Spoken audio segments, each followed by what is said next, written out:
Hi అండి, అందరికీ నమస్కారం. Welcome back to my channel. So ఇవాళ నేను చూపిస్తున్న రెసిపీ కంఫర్ట్ ఫుడ్, అందరికీ నచ్చినది టమాటా పప్పు విత్ ఆలూ ఫ్రై.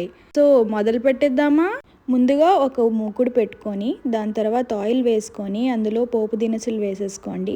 దాని తర్వాత తరిగి పెట్టుకున్న పచ్చిమిరపకాయలు, వెల్లుల్లిపాయలు, కరివేపాకు, ఉల్లిపాయలు అన్నీ వేసేసుకొని బాగా ఫ్రై చేసుకొని అందులో టమాటా ప్యూరీ వేసి కలపండి.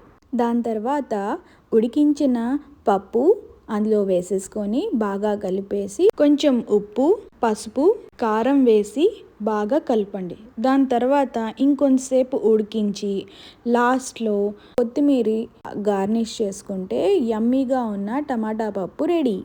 ఇప్పుడు మనం నెక్స్ట్ చేయాల్సింది ఆలూ ఫ్రై కోసం ఒక మూకుడు పెట్టుకొని అందులో ఆయిల్ వేసుకొని తరిగి పెట్టుకున్న దుంపలు అందులో వేసేసేయండి. బాగా స్ప్రెడ్ చేసి ముక్కల్ని ఫ్రై చేయాలి.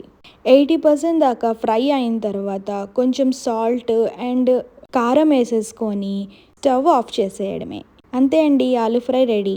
ఇప్పుడు వేడి పొగలు కక్కుతున్న అన్నంలో వేడి పప్పు, యమ్మీగా ఉన్న ఆలూ ఫ్రై తింటే ఆహా!